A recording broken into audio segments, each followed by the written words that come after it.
So excited. Bro? I'm excited. Yeah, me too. I'm Anthony. Welcome to No Vacancy Live. That's my friend Glenn. You're watching the #1 show in hospitality.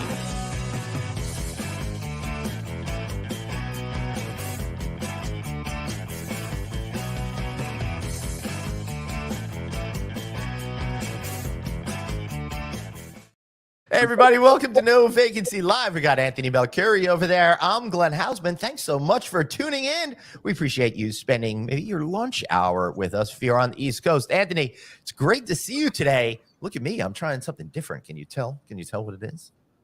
Your hair. What are you going on with your hair? I just got out of the shower. No, I'm sitting instead of standing today. Oh, I didn't see that. Yeah, you know, what can I tell you? I'm feeling I wanted to be a little bit calmer and more relaxed today. So okay, I see that. Down. Yeah.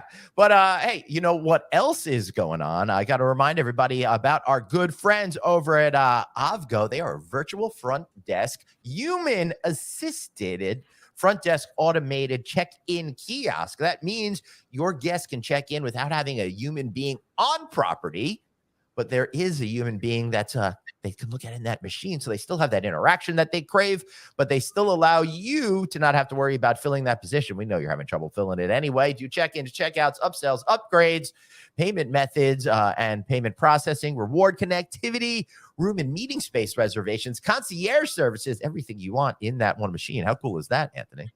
It's great, especially when we're having trouble finding people. So and right. It also makes you feel safe. You roll up at 4 o'clock in the morning, you feel you're talking to somebody, even if it's virtually. You have a live human being. That is a good point. Of course, you got to check them out at avgo.com. That's AAVGO, AAVGO. Anthony, today's a special show, isn't it? Yes, sir. Yeah. Well, you got a lot to say on that topic. Well, let's bring it. I didn't breathe. I said, yes, sir. I'm very excited. All right. I'm glad I'm sitting down. Stop sitting down. Your energy. You imagine? Jeez, I'm a mess today. Look how white I am. I don't know if it's the sun that's just coming into my room, but I need a tan, bro. Yeah. Well, today happens to be an unusually warm and sunny day. I do not even have my studio lights on. I just have natural light coming in from the windows. Since you brought it up, you know what I did this morning? It was so nice out. You know, I'm only a block from the ocean, right? Yeah. I went swimming in the ocean this morning. No way. It's February. Swear to God. Oh my God. That is insane. All right, let's bring on to the show Chairman, Omni Hotels and Resorts, Mr. Peter Strebel. It is so great to see you again. How are you, sir? I'm doing great, but I got a message for Anthony. I've got some beautiful, beautiful pools if you want to lay by him and get a tan. I know you do. I just came back from Amelia Island. It was 70 degrees and sunny. Beautiful there. Oh, wow. Well, it's 35 or 40 degrees here in sunny. And the guy I work out with decided today was the day we're going in the ocean. So we went. All right. Good for you. That's pretty cool. So, Peter, last month I had the chance to do a very short, quick, down and dirty interview with you. I'm so glad you got to come onto the show so we can have a more extended conversation. But just to set the stage, I almost kind of feel like, you're that renegade company kind of playing outside what all the major big brands are doing. And I love that during our short interview, you underscored that you're going to remain independent. You folks have a clear vision. And now with the second generation of leadership, you're really in an interesting opportunity to compete in a different and unique way than the big boys are all competing against each other, right? Totally. You know, our model, we are heavy asset model where everybody else, as you mentioned before, is a light asset model. Yeah. So we have total control of the guest experience. When they walk into an Omni hotel, it's owned by Omni. It's managed by Omni. It's been built and developed by Omni. Mm-hmm. It's been renovated by Omni. So it's one experience all wrapped up in one without having competing companies kind of have their own goals and different outcomes that they want. Right. So sure. Let me just explain what that means to some of our younger folks in there. Asset light is kind of what you see with a lot of the major franchising companies out there. They don't really own any of the properties. What you're saying is you're very different. You're owning, you're developing, you're in control of the entire thing. And because of that, there aren't multiple players. So there's not a different ownership group that might have different needs than what the name of the building is on the door versus some other elements of it as well. Is that correct, sir? That is correct. So we are there to serve one person, the customer. Yeah. Yeah. And you know what's happened over the years as brands have been asset light. I don't care what they say; it's true. If you don't own the asset, or if you don't own any assets, your mind, it's not right. You just have a different mind shift.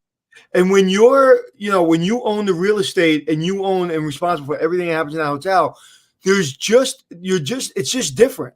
It's absolutely a different model and mindset. And you could be a president of a company that, was owned all the asset, then went asset light. 5 years later, your mindset just changes. Would you agree?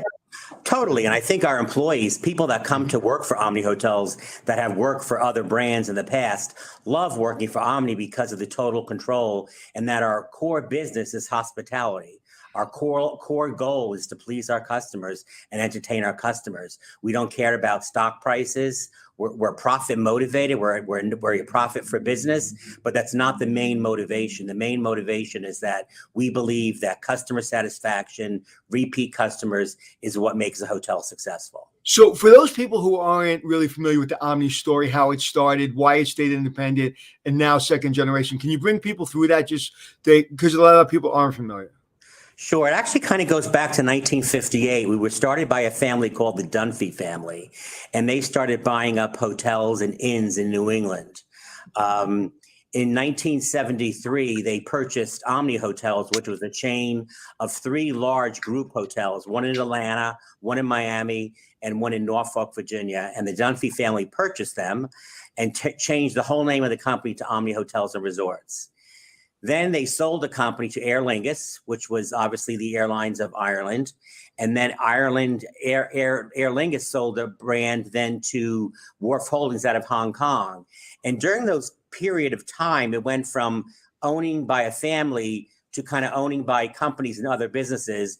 And they went after a large franchise model. So at that point in time, Omni was growing by not owning their hotels and franchising their brand.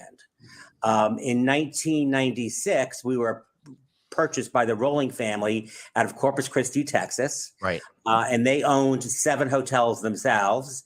And they wanted to start a model of owner-operator brand hotels.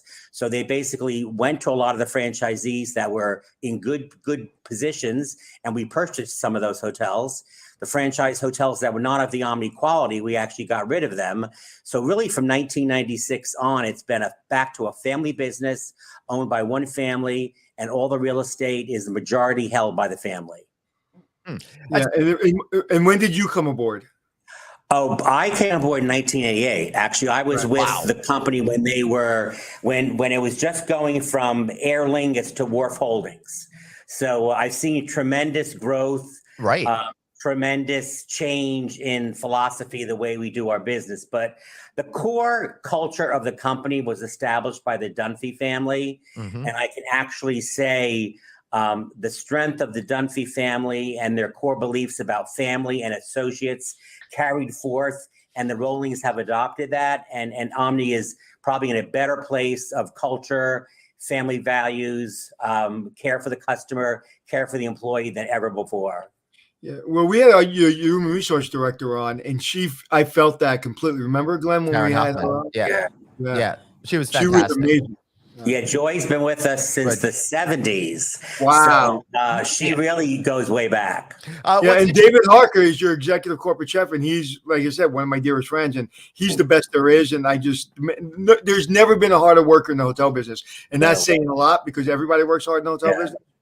Yeah. We have 20 restaurants, new restaurant concepts opening up in Omni in April and May. So Chef Harker right now is a very, very busy man. Yeah. He's, even if you gave him one restaurant, the man works 19 hours a day. Right. Yeah, he was back on in September of 2020. You could listen to our John Murtha interview from Omni Parker House and regional New England manager. He was on October 11th, and Joy was on May 7th. So we've had good option to have those folks on. What's interesting that struck out to what you had just said is in 1996, when the company started to move to that asset heavy strategy, because that is the same period of time when the rest of the industry was going the opposite direction. So what was the philosophy behind zagging when everyone is trying to zig? And I feel that's kind of what your company has been always doing. I think that our original owner of the Rolling family, Bob Rolling, is a contrarian. And I think he saw that with the asset light model, you were going to start losing control, Yeah. and that the customer was no longer in charge, that public corporations and shareholders were now in charge. And he felt like a model where there's more control and more of a long-term view of hospitality, kind of the way the hospitality business was formed originally with Bill Marriott and with the Hilton family and with Howard B. Johnson. He felt like those were the models that were long-lasting and are here to stay, and that will be the value for the future. Right. And now in the modern era, you seem to be really taking that philosophy and recycling some of the properties, taking out properties that no longer fit where you feel the brand is going, taking that capital and redeploying it to create other properties. I think you disposed of something like 5 properties over the last few years. And I say for younger people, dispose, I think, is the official banking term of it. It's not like derogatory. Please continue. Yeah, we actually sold 5 properties during COVID. Yep. We felt like they were in markets. The quality of the hotels were not up to the Omni quality. They were in markets that really couldn't support the Omni quality. So we felt like it probably was time to say goodbye. So we sold 5 assets, and they were more in suburban locations, more in business parks, and their competitive set was more limited service hotels like Marriott Courtyard and Alofts. Because we found with Omni, our sweet spot and where we win is in group and leisure business. So we have a very large group presence. We have many hotels attached to convention centers, many large hotels that we've recently opened in the last couple of years. And then we also are very well known in the resort segment. So a third of our portfolio really is large, big box convention hotels. And a third of our hotels is resort hotels in some great destinations like Amelia Island, in Asheville, North Carolina, obviously Orlando, Florida. We're on the beach at Hilton Head, in Scottsdale. So some great primo resort locations. And those hotels have meeting space also. So it's a nice combination of group, large group, resort group, and then also leisure transient, which, as you know, exploded during COVID. It did. And just to make sure everyone understands that trend was going to happen anyway. But in our belief over here, we feel it was really, trend was really accelerated. Now, Peter, I've been to a couple events at Omni Barton Creek Resort and Spa, which is just outside Austin, Texas. And I'll tell you what, it is exactly achieving what you're talking about. Taking that meeting, putting people together in an area that keeps them together. The resort is built in such a way that you're not actually wanting people to leave it. You're encouraging them to stay at off hours from the event. It's much more intimate. And then, of course, you got golf and all these other activities. So it's great with the meeting space to have the meetings. And then it naturally lends itself to people to say, well, I'm going to come early. I'm going to stay late and do that sort of thing as well. Yes, that's definitely intentional. We tend to over-program all of our hotels. And by over-programming, I mean more food and beverage outlets, more energy bars, more spas, more fitness facilities. So, for example, a hotel like Omni Dallas in downtown Dallas, 1,000-room hotel.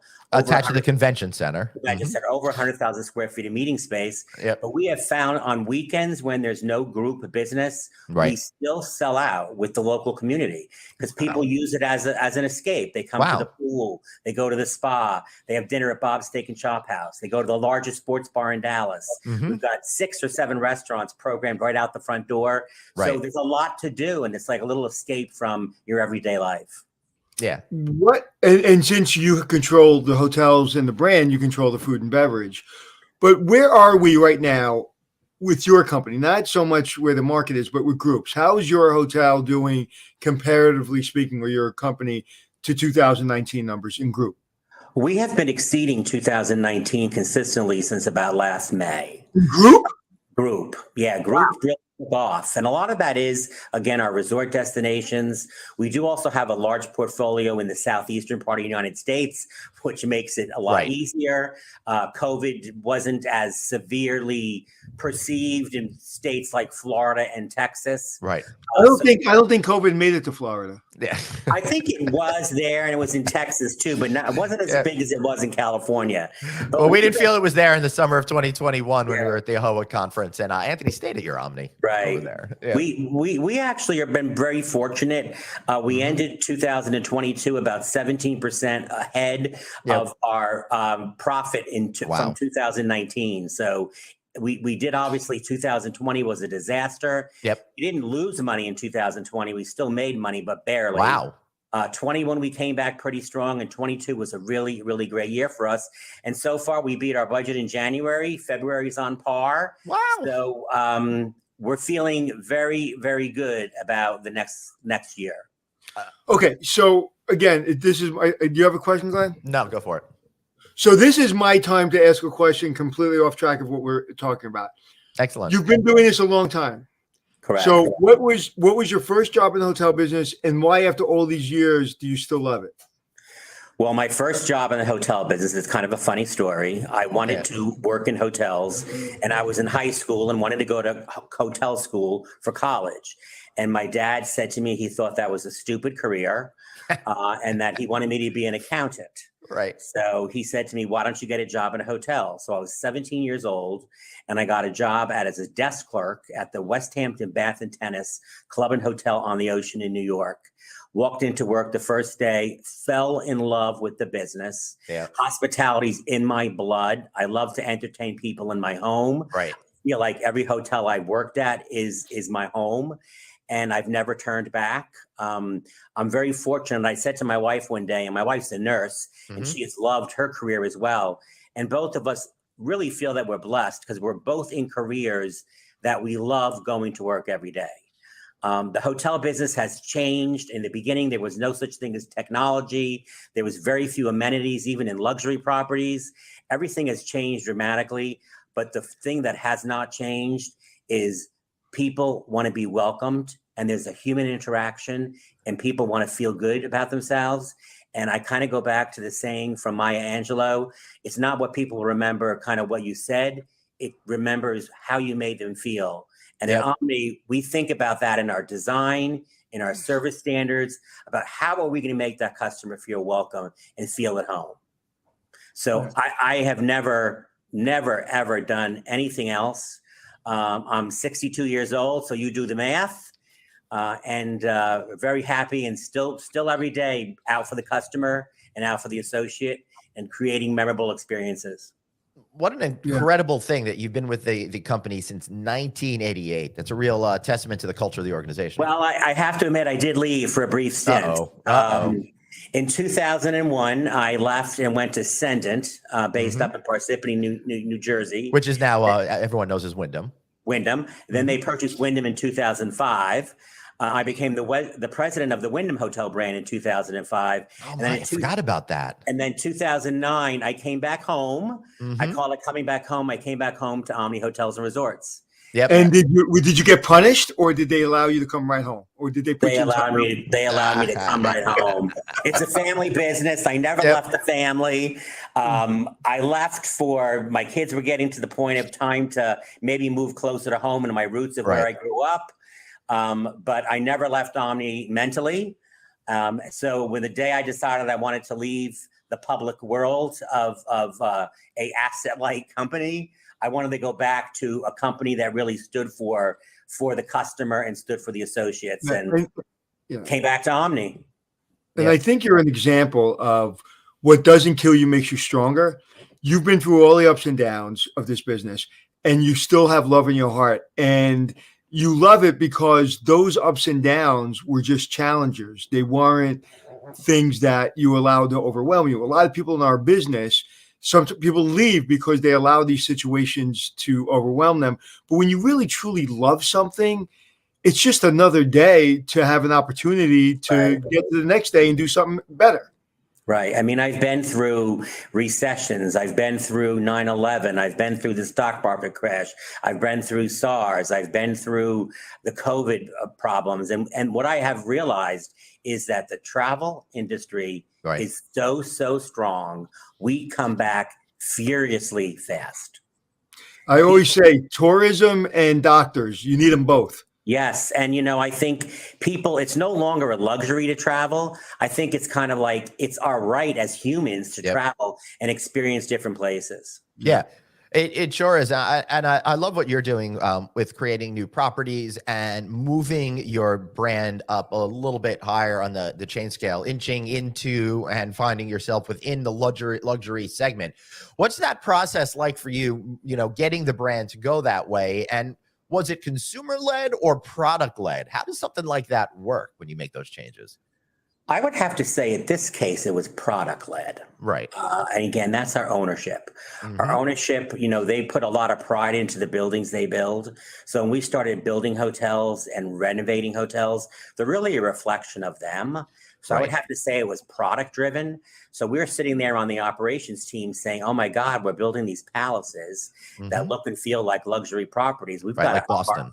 Like Boston, like Nashville, like Louisville, like Barton Creek. I mean, those hotels have a lot of our ownership's love in them. And so it was definitely product driven. And now we're looking at it saying, okay, now that it's product driven, what are we going to do with our amenities? What are we going to do with our training? What are we going to do with our associates? So all those programs are constantly being re-rolled out now and revamped. And then late in the spring, we're actually going to kind of roll out a whole new advertising campaign, including a new logo. So we're real excited about that. And that's a huge undertaking. But as you're talking, something hit me. Owning the real estate, having the knowledge, having everything you have everything you need. Why not? And maybe you do, and maybe you have, or maybe you're thinking about it. Jump into Omni Express and go into that territory and take what you do, take your DNA and put it also in that kind of express kind of category. Would you consider something like that or no? No, we really haven't. I mean, we get asked a lot about the brands, and it's just something I feel that the best brands in the world are narrowly defined. And I go back to brands like Volvo in cars, and Tiffany. My favorite car, only car I drive. Only car I drive. Tiffany in jewelry. So my feeling is that to be in the quality market, you've got to stay true. And I believe Omni's going to stay true. And that's where we plan on being. And that's where we want to be. And whenever the opportunity comes up, we walk away. Okay. So are you a SUV guy, Volvo, or a sedan Volvo? I've had all. I'm on about my 9th Volvo. I have currently now the XC60. Okay, I have I have two XC60s and an S90. We've had every single one of them. The only one I haven't had is the convertible. And I live and die by Volvo. So now we're really good friends. Yeah, it's funny. My wife and I, every time we go buy a new car, we look for something else. And then you come back. We always come back to the Volvo. Now, I did buy a Mercedes once. And after about a year and a half, I just felt like it wasn't me. It didn't represent who I was. I was uncomfortable driving it and went back to Volvo. You know what's so great is I've had a Volvo for 25 years, and that now it's cool to have a Volvo. When we were driving Volvos 25 years ago, we were not cool. Now we're cool. Right. Well, we weren't cool, but we stood out. I had the box one. I had remember the box one in the early 80s? I had the box one. Yeah. I actually was hit. The reason why I fell in love with Volvos, and we're getting off topic, but my first car when I had 2 small children was a Volvo. When that was in the late 1980s, it was the box. And we were hit head on in a head-on collision. And when the fire department came and took us out of the mangled car, he said to us, "Thank God you were in a Volvo." My wife, my 2 kids did not get hurt at all. Wow. I suffered a concussion. But basically, I realized that we are all alive today because of Volvo. Wow. Okay, I know we've changed subjects, but I got to tell the story. Bell Parkway 3 years ago, going to a thing for my daughter. She was about to sing. We're in a S90. Okay, it was my favorite car I've ever had. and we're dead stop traffic. Some 18-year-old idiot comes off a BMW SUV. The service road does not see us, stop dead. The car apparently braces itself because it knows the car behind you can't stop in time. Car braces itself, does not even launch forward. The car is totaled. $35,000 worth of damage. Yep. I drove the car off the highway. My daughter didn't break a fingernail. She was in the backseat, and she sang at her at her play. It saved our life. So I have always looked at Volvo and used their principles as I've been in senior leadership jobs at Omni. Thanks for bringing it back. A long time ago, Yep. We had a marketing platform with Omni called Warmly Welcoming People. Mm-hmm. And that's something that is our DNA. And when you read all of our customer comments, people say the employees are warm, the employees are genuine, the employees are friendly. And that's something that we want to be known for and carry forward as we keep going forward. Yeah, and that's 100% right. Yeah. And now everyone is seeing what's happened during COVID, and everybody's left our industry. And now you see these brands coming out with all these employee incentives and raising rates and doing all this stuff. Yep. Well, if they were taking care of the employees to begin with, they wouldn't have to do that. Right. And joy's not just the name of your head of HR, but also your attitude of your company. Totally. Which, Yes. I like. Yeah, we were very fortunate. We had to lay off people. We treated them well on the outskirts. Mm-hmm. We set up a foundation where if they needed money, they could take. We would give them grants. We kept in contact with them throughout the COVID epidemic. Our general manager in Orlando, him and his wife made homemade soup and went to every associate's home and delivered a meal. So when we were time to reopen back up, we were not in the same crisis as some of the other hotel companies were. So it's nice to say now we're basically fully staffed. We've got a few jobs open here and there, but we're not where everybody else is. Well, I know the heart of your company simply by knowing you have David there. And when David ran Nickelodeon as food and beverage director, he was very concerned. It was really when, for some reason, the outbreak of allergies in children traveling was literally at height. And every employee, every guest was calling about, different allergies. And he said, hey, we'll do an allergy hotline. I said, who the hell's going to answer that phone all the time? Right. You know what he did? He put his cell phone number on the website. I talk about my book, put the cell phone website on, and he took every phone call every single day. And he would literally list all the things he can provide them every time, never complained about it. Never. I even asked him one day, I said, we're in a meeting, and I said, you ever get any calls? He goes, I get them all the time. I go, how often? He goes, all the time. I go, but you never talk about him. He goes, why would I talk about him? It's really a heart for service, and that's what we look for when we hire people in our company, executives, managers. We hire based on attitudes, not skills. Right. You can teach somebody skills. You can teach someone how to check somebody in. You can teach someone how to cook a meal, but you can't teach them to be warm and friendly. You can't teach them to love people. I use the principle of love thy neighbor. That's what we're here to do. Yeah, this is my favorite quote for David Harka. He gets shit done. Yep. Yeah. Well, he's working his off right now, and he's getting a lot of shit done. Yeah. So, Peter, I'm curious. I feel like Omni was at the forefront of the resurgence of Nashville. I believe, if I'm getting a little older, but I recall when the convention center was built, you were built as part of that convention center, and I believe there's a Country Music Hall of Fame there or something as well, right? So that and some of the other projects you've done, how does something like that come together? How do you become the hotel that's attached to the convention center in Dallas, the one in Nashville?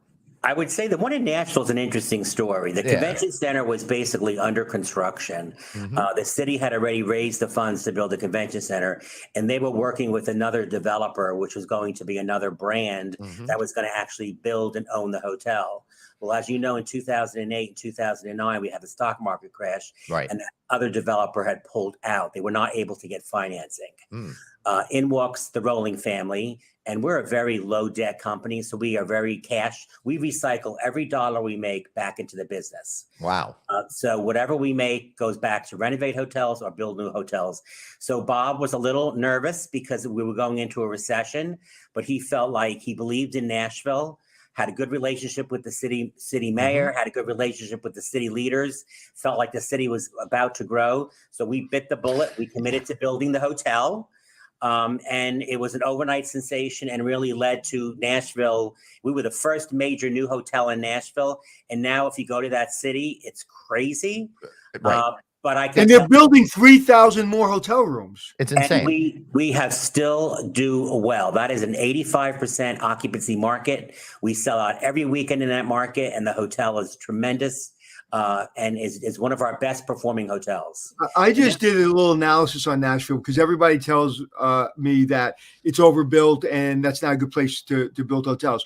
There's 3,000 more hotels coming in place. Rooms. There's more meeting. There's more buildings coming in. There's I mean, at the convention house, 2 million square feet. There's more big spaces coming in.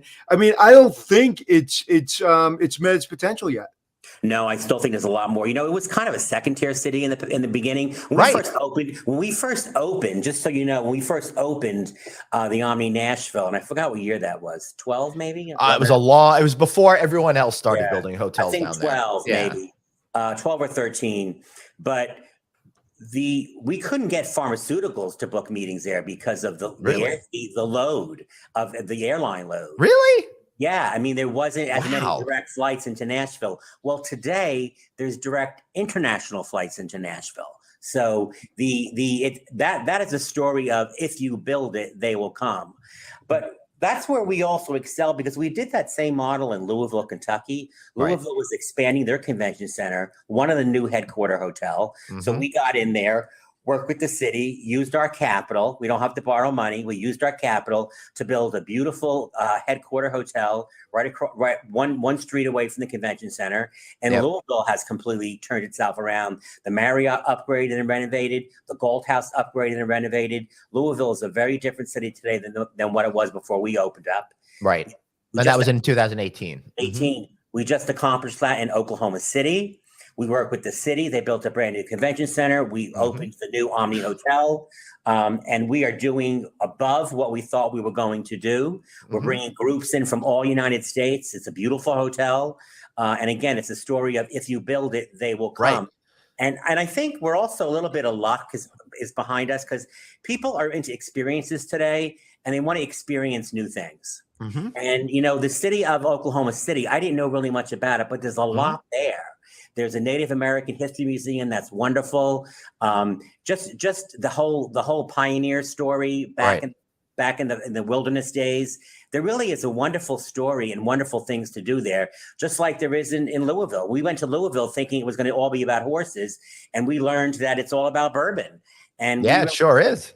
We turned our hotel into a bourbon experience, and everything in that hotel speaks of or looks like or talks to the history of bourbon. Wow. So if we can go back a little bit, and you said you use your capital to build the new buildings, talk to the younger people that don't really understand how that works. Are you leveraging your other properties and their value? Are you leveraging, how do you leverage that to build those buildings? We basically, all the profits we make, so in a public corporation, the profits they make get distributed to shareholders. All the profits we make just go back into the hotels. So we don't leverage the older hotels. We basically, as a company, we do have some debt, but it's very, very low ratio to our EBITDA. So significant portion of our profits go back into the company. So for right now, we built the PGA Frisco, which is opening up in May 2nd. That was a $520 million project built with no debt. We're opening Tempe, Arizona, opening on That's in April 7th, no debt. We're completely restoring the Omni Homestead, which is a $150 million project in Hot Springs, Virginia, with no debt. That's insane. Now in Boston, I will be honest with you, Boston, we own half of the hotel with a local partner. Right. We did put some loans on that hotel, but again, nothing what you would see from other companies. So kids out there, that's how you do it. Yeah. That's how you play baseball. And no one else is doing that. No one else is. No brand is doing that. Most people don't sink that kind of money into it. No. And some people will say, why are you doing that? That's crazy. And because you have a long game, your company has a long game, and you're in, okay, there's either people in the hotel business or in the business of hotels. Right. You're in, and that's Right. rare today. That is Right. very rare. And not only rare, it makes me happy. It really, for someone who's been in the hotel business his whole entire life, and I consider myself a hotelier, I really wouldn't work anywhere else because I love a company that believes in hospitality and understands that we're selling an experience and not just a bed. Right. And it's a fun place to work, and our ownership lets us be real creative. I have a lot of myself personality in a lot of these hotels.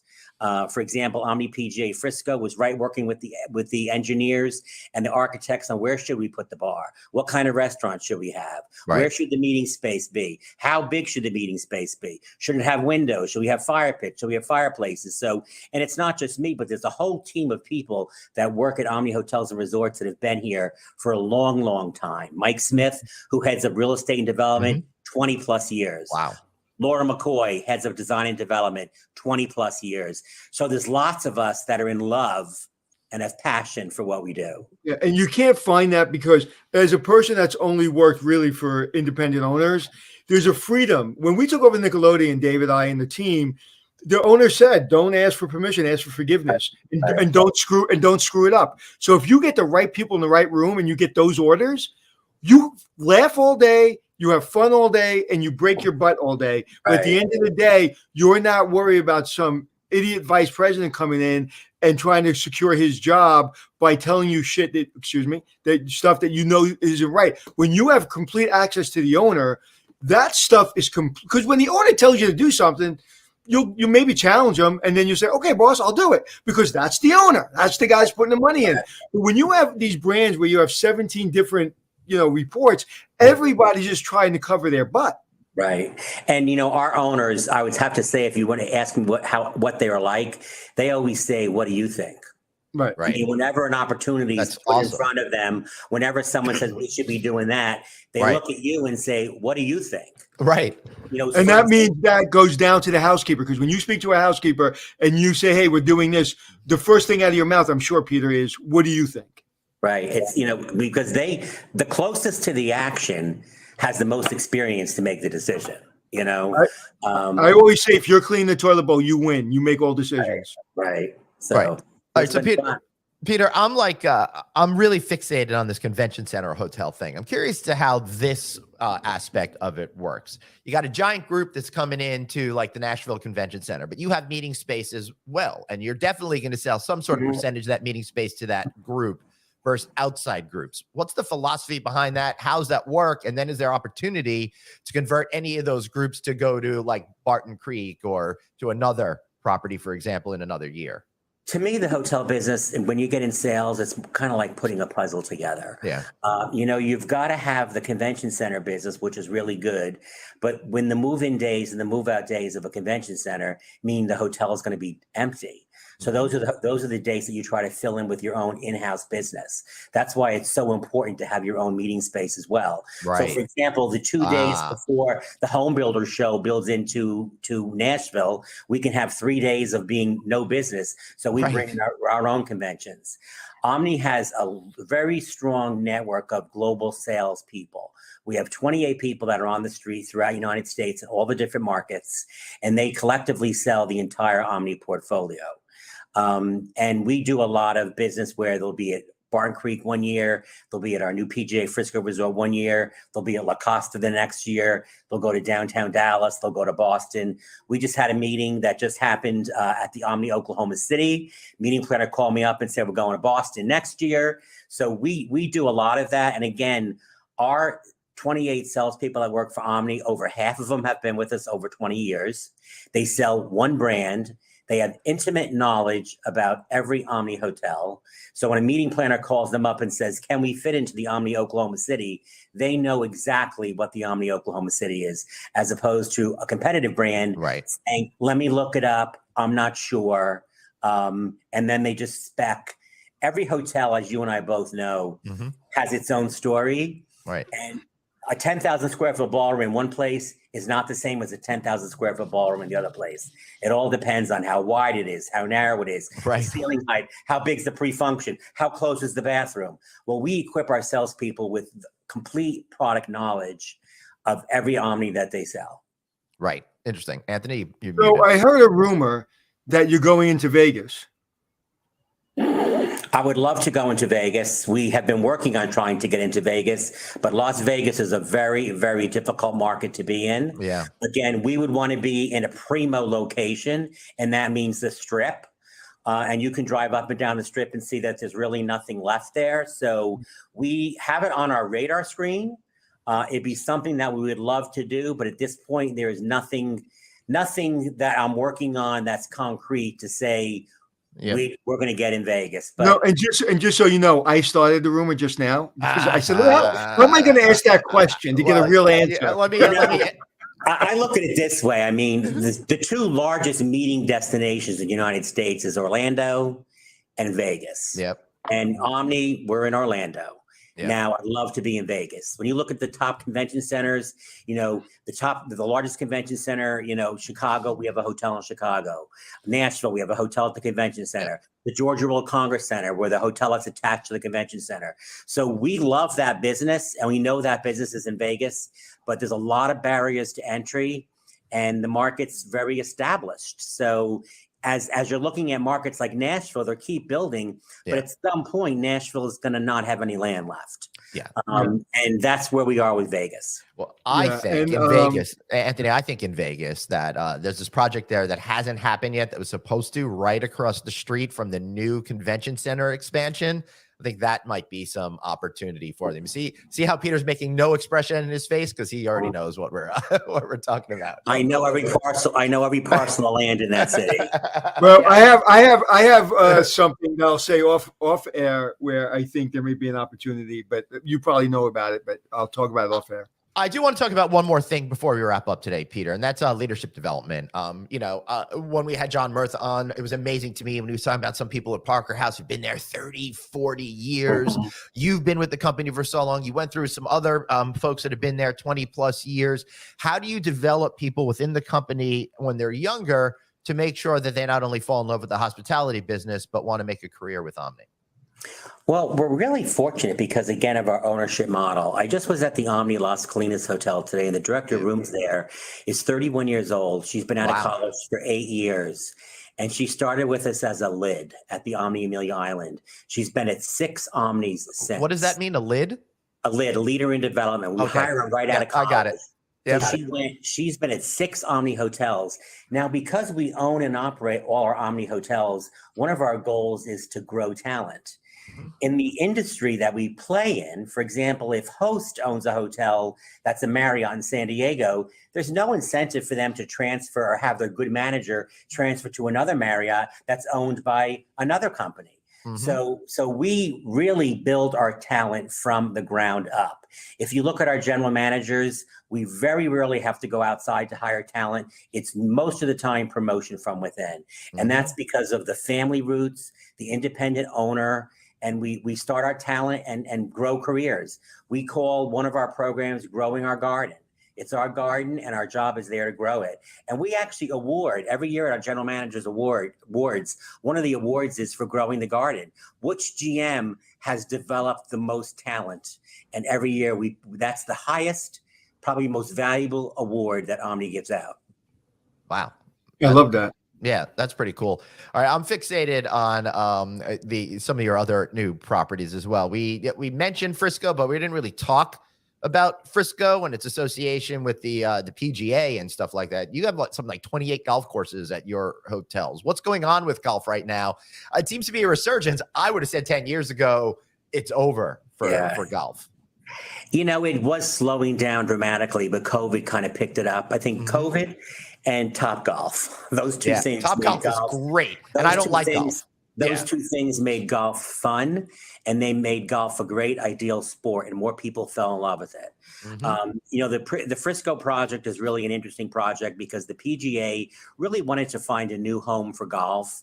Their golf facility in Florida was dated. The market it's in is more of a senior citizen market. They were looking for a place that they could say golf has changed. So they came to Texas, fell in love with Texas because we're just in the middle of the United States, great airport, a great government, great city council that wanted to bring them here. Right. At the same time, the city of Frisco has a wonderful community there, and they want to see growth and development and build their community. And Omni, as we loved golf, the PGA approached us and said, would you like to work with us on building a resort with our PGA campus? So it was kind of a match made in heaven, really, because our two owners, Bob and his son Blake, are avid golfers. They love the game. It's their passion in life. So in about 80 days, we open up a 540-room luxury resort in Dallas, Texas, about a half hour from the airport. So cool. We have 2 18-hole championship golf courses. Wow. We have several PGA championships already booked. Our first one starts Memorial Day weekend this year. It's the KitchenAid Senior Championship Tour. We've also built within the rooms, we've built 10 4-bedroom ranch houses specializing in golf groups. We have a retail village with restaurants and shops. We have a 9-hole executive golf course. That's pretty serious. We have the largest putting green in North America for people to play on. We've got a 20 treatment room spa with its own private spa pool, a rooftop pool. Oh my goodness. Pools, 13 different food and beverage restaurants within the complex. So this is really probably the largest resort development happening in the United States today outside of maybe Las Vegas. Wow. And you know what? Good news for you, Peter. Amazing. We're available to come to your opening. You send me your address and I'll definitely invite you. But and it's been so well received by the corporate group market. We open on May 2nd. In mid-May, the Country Music Awards are happening here in Dallas, so we have a lot of celebrities staying with us. And then we're going to be sold out over Memorial Day weekend for the golf tournament. Fantastic. And then we have a major pharmaceutical group coming in June for 4 days doing a whole buyout of the whole resort. So we're going locked and loaded from day one. You know, Peter, you really need to get more motivated. I know. Your energy is just too low. Right. Seriously, the only thing missing here is if you were to say that you're going to be opening up something in Mexico or something. Well, we like are that. Actually. Again, that's amazing too. Why Mexico? Why now? What is it appealing to you about it?